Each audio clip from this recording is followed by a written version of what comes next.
God draws near to us through the Scriptures.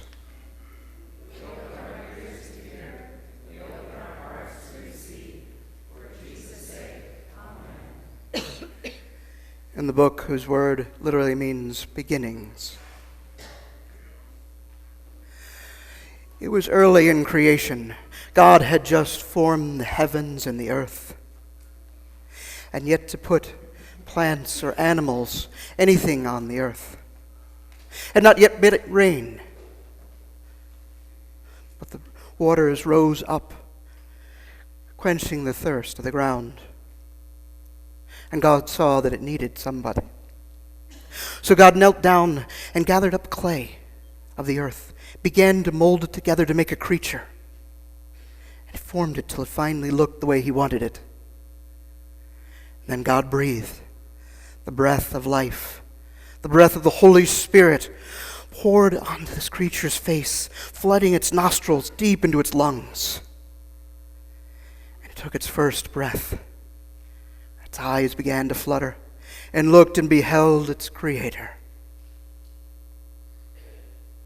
And then God took this creature and placed it in a garden they had in the east called Eden. And there was every kind of tree and shrub possible. All gave fruit, good to eat. In the center there was a tree of life. And there was another tree. He told this creature never to go near it. Don't eat the fruit. Don't even touch it. Hebrew for this creature, Ha-Adam, the man. Thus, Ha-Adam. Adam was placed in the Garden of Eden, where everything was there that he needed. But then God, for the very first time in all of creation, after everything that he had seen was good, saw that it was not good that Adam was alone. So God touched the earth, and up from the ground arose every creature imaginable to God. He brought them before Adam to name. From aardvark on to zebra. And they were good. But still, God saw that Adam was lonely. So God reached down, touching him, and he went down to the ground into a deep sleep.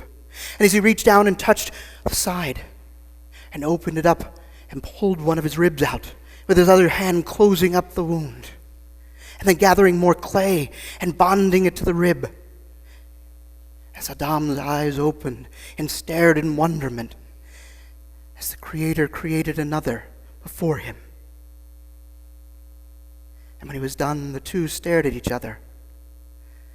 And Adam said, "This indeed is flesh of my flesh, bone of my bone. She comes out of man, she is woman." And God joined them together. And they had no shame, even though they were naked before each other and God.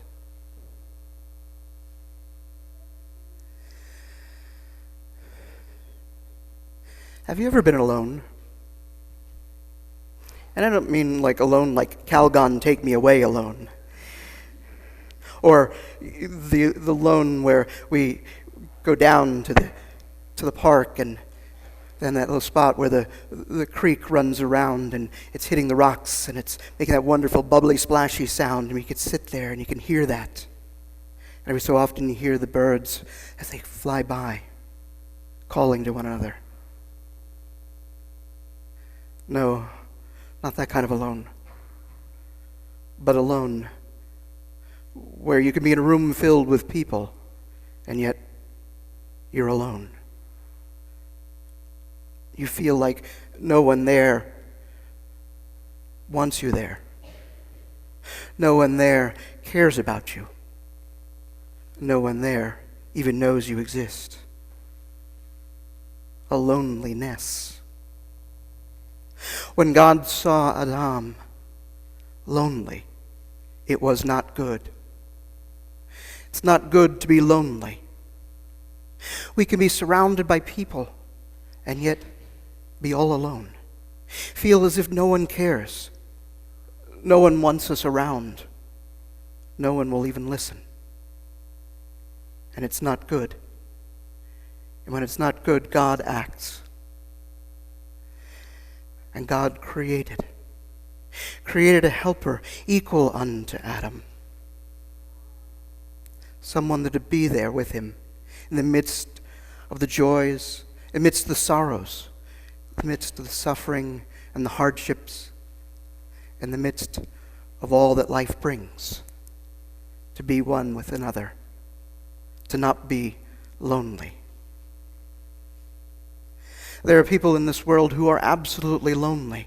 They're completely surrounded by a huge population, and yet they're cut off because they don't realize that they are loved and that they have worth and value.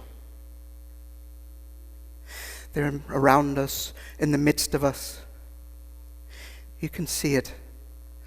The ones who, in the midst of the crowd, are drawn away. They look ashamed. They look lost. They look hurt.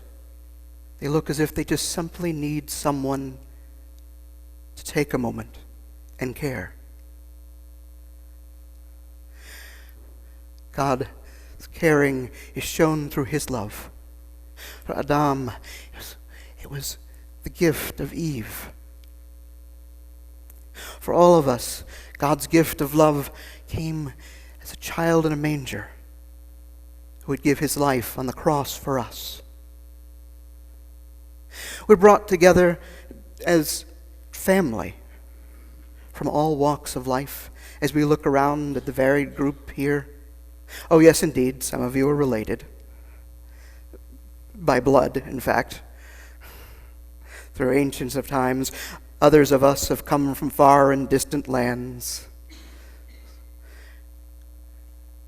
We don't all look the same. We don't all have the same thoughts and ideas. We all have the same love of God and God's love for us that we are called to share with one another, with our family. And family looks very different.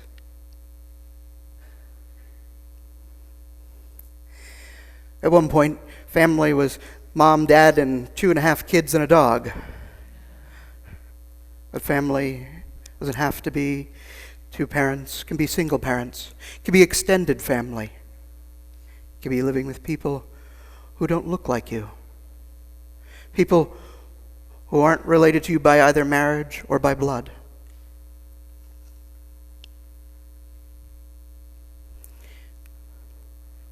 We are made family by a God of love, to care for and to love one another. No one has to be lonely.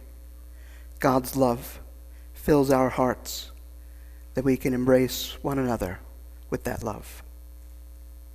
Amen.